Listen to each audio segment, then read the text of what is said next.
Hydrogen और carbon की जब हो जाए दोस्ती तो बनते हैं हाइड्रोकार्बन्स।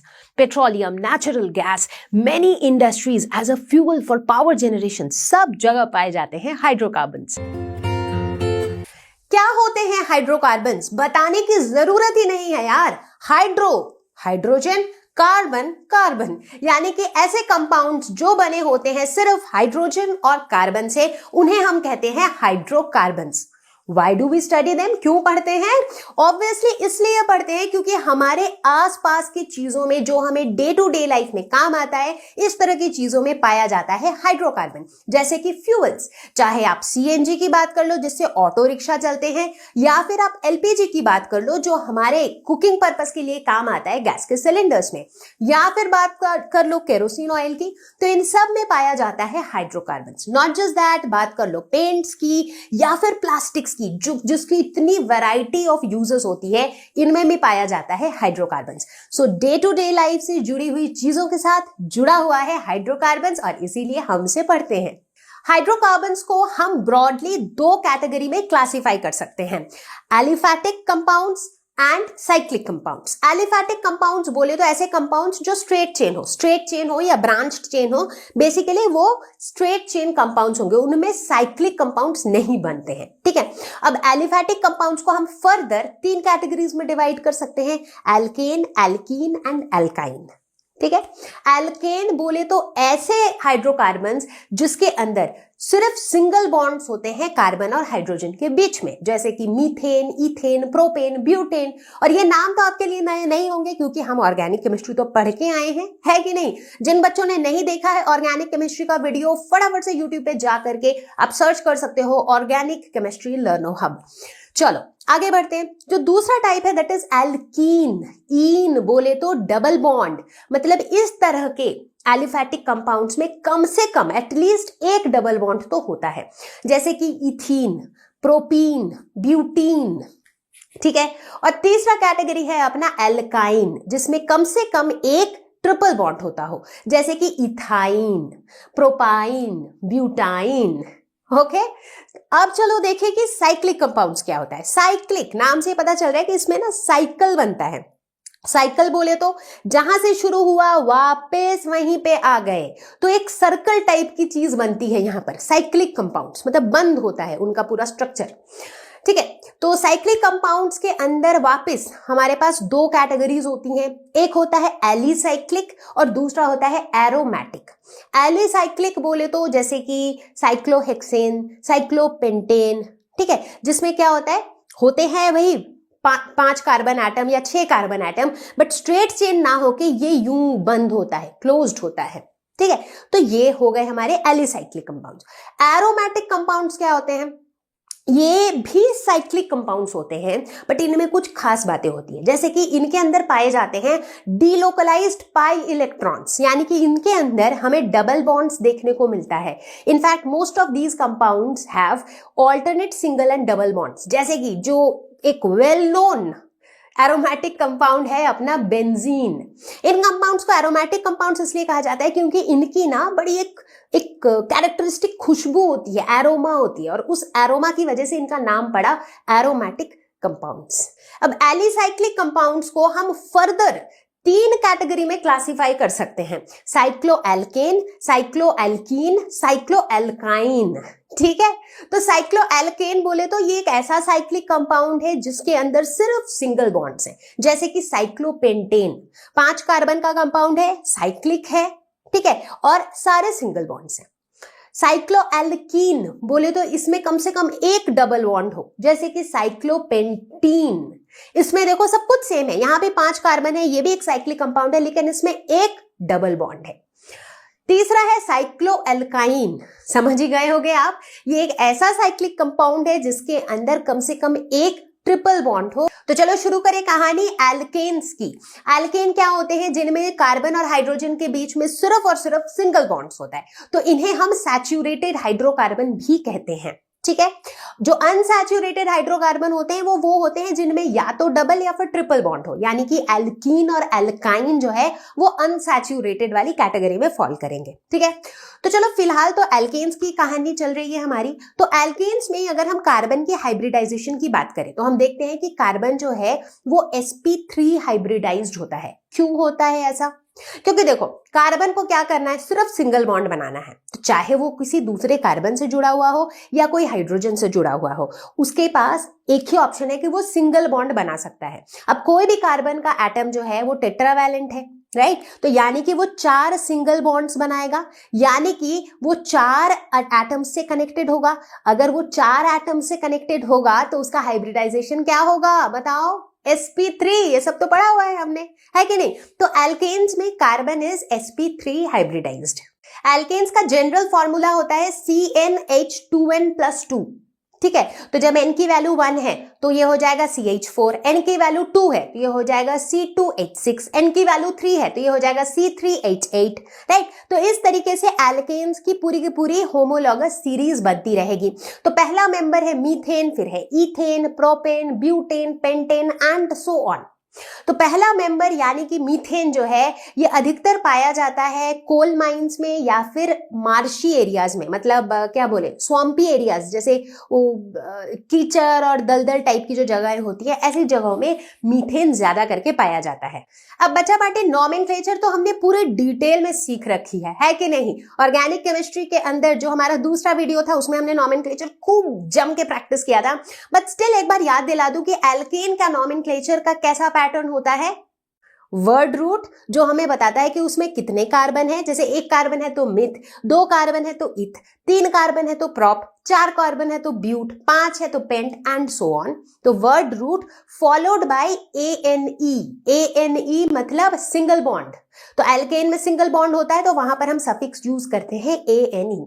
इसी तरह से नाम पड़ा है सबका, methane, ethane, propane, butane and so on. ठीक है, अगर बात करते हैं आइसोमेरिज्म की तो हम नोटिस करते हैं कि जो शुरू के मेंबर्स हैं, for example methane, ethane, propane, इनका एक ही पॉसिबल स्ट्रक्चर है। मतलब इनका जो मॉलिक्यूलर फॉर्मूला है, फॉर एग्जांपल मीथेन की बात करें तो CH4 के लिए एक ही पॉसिबल स्ट्रक्चर है। लेकिन जैसे जैसे हम इस लिस्ट में हायर एल्केन्स की तरफ जाएंगे, हम क्या देखेंगे, उसी सेम मॉलिक्यूलर फॉर्मूला के लिए डिफरेंट स्ट्रक्चरल फॉर्मूला पॉसिबल है। बिल्कुल, चलो देखें। यहां पर हम देखते हैं कि अगर हम बात करते हैं मीथेन की या फिर इथेन की, यहां पर क्या है, चूंकि 1 और 2 कार्बन एटम्स हैं तो भाई इनको किसी भी और तरीके से अरेंज करने की मेरी कोई पॉसिबिलिटी है ही नहीं मेरे पास, राइट? तो इसीलिए इनमें हमें मल्टीपल पॉसिबल स्ट्रक्चर्स नहीं दिखते हैं। इनफैक्ट अगर हम बात करें प्रोपेन की, जिसमें 3 कार्बन होते हैं इस तरीके से, ये सारे हाइड्रोजन है, तो यहां पर भी अगर आप देखो तो क्या मेरे पास बहुत ज्यादा ऑप्शंस है इसे अलग, इसके कुछ अलग अरेंजमेंट बनाने के? नॉट रियली, क्योंकि अगर CCU लिख दिया C तभी भी वो एक स्ट्रेट चेन ही है, अगर एक C को नीचे लिख दिया तभी भी it is a straight chain only. तो एज सच हम इससे कोई अलग ब्रांच्ड फॉर्म नहीं बना सकते हैं, ठीक है? लेकिन जहां हम थोड़े से हायर एल्केन्स में चले जाते हैं, जैसे कि ब्यूटेन जिसमें 4 कार्बन है, वहां पर हम क्या देखते हैं कि हमें अलग अलग स्ट्रक्चर्स मिल सकते हैं। जैसे एक स्ट्रक्चर हो सकता है जिसमें कि चारों के चारों कार्बन जो है वो एक के बाद एक स्ट्रेट चेन में है। दूसरा पॉसिबल स्ट्रक्चर हो सकता है कि जो ये 3 कार्बन है ये एक स्ट्रेट लाइन में है और चौथा कार्बन जो है वो इस तरह से ब्रांच्ड फॉर्म में है। तो अब अगर इन दोनों स्ट्रक्चर को कंपेयर करो तो इनका मॉलिक्यूलर फॉर्मूला तो सेम ही है, दोनों का मॉलिक्यूलर फॉर्मूला C4H10 ही है, लेकिन दोनों के जो स्ट्रक्चर्स हैं दे आर डिफरेंट। तो ये क्या हो गए, ये हो गए आइसोमर्स। उसी तरीके से अगर हम थोड़े और बड़े एल्केन्स को देखते हैं, जैसे कि C5H12 जिसे हम कहते हैं पेंटेन, इसमें 5 कार्बन है। अब लॉजिकली सोच के देखो, जितने ज्यादा आपके पास कार्बन होंगे उतना ज्यादा आपके पास ऑप्शन होगा उनके साथ, मतलब हेरा फेरी करने का, उनके साथ प्ले अराउंड करने का, राइट? अब यहां पर देखो 5 कार्बन है तो एक तो सीधा सीधा ऑप्शन है कि भाई सबको एक के बाद एक स्ट्रेट लाइन में लगा दो, तो ये मेरा एक स्ट्रक्चर बन गया। दूसरा हो सकता है कि मैं 4 कार्बन को स्ट्रेट रखती हूं और जो 5th कार्बन है उसे एक ब्रांच की तरह डाल देती हूं, ये दूसरा स्ट्रक्चर पॉसिबल है। अब चूंकि यहां पर 5 कार्बन है ना, तो मैं स्ट्रेट चेन 3 कार्बन का भी रख सकती हूं और बाकी दोनों कार्बन को ब्रांच के फॉर्म में डाल देती हूं। तो ये मेरा तीसरा स्ट्रक्चर मिल गया मुझे, right. So with this what we realise is कि जैसे जैसे नंबर ऑफ कार्बन बढ़ेंगे, जैसे जैसे बड़े एल्केन्स होंगे, वहां पर हमें ज्यादा आइसोमर्स मिलेंगे। इनफैक्ट फॉर योर नॉलेज, अभी तक हमने C5 तक देखा, पेंटेन तक देखा। अगर आप हेक्सेन पर जाओगे तो हेक्सेन के पास होते हैं 5 आइसोमर्स।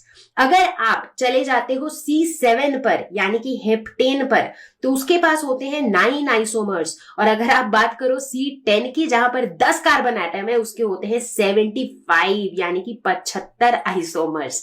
तो इतने 75 वेज में हम उसके स्ट्रक्चर को बना सकते हैं। तो इस तरीके से आइसोमेरिज्म हमें देखने को मिलता है इन हायर एल्केन्स। अब जब हम इन स्ट्रक्चर्स की बात करते हैं तो बेस्ड ऑन कि एक कार्बन जो है वो कितने और कार्बन से कनेक्टेड है, उसके बेसिस पर हम उसे primary carbon, secondary carbon, tertiary carbon, quaternary carbon ऐसे नाम देते हैं। क्योंकि एक कार्बन एट द मैक्स 4 ही चीजों से अटैच हो सकता है, ठीक है। तो अगर एक कार्बन सिर्फ एक कार्बन से अटैच्ड है या फिर वो किसी कार्बन से अटैच्ड ही नहीं है, तो उस कार्बन को हम कहते हैं प्राइमरी कार्बन या फिर 1 डिग्री कार्बन, ठीक है।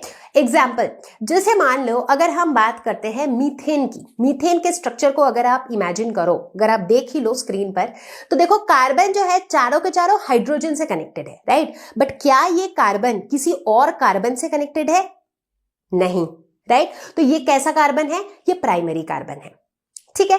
अगर कोई कार्बन 0 नंबर ऑफ कार्बन से कनेक्टेड है या फिर 1 कार्बन से कनेक्टेड है, तो वो प्राइमरी कार्बन है या फिर 1 डिग्री कार्बन है।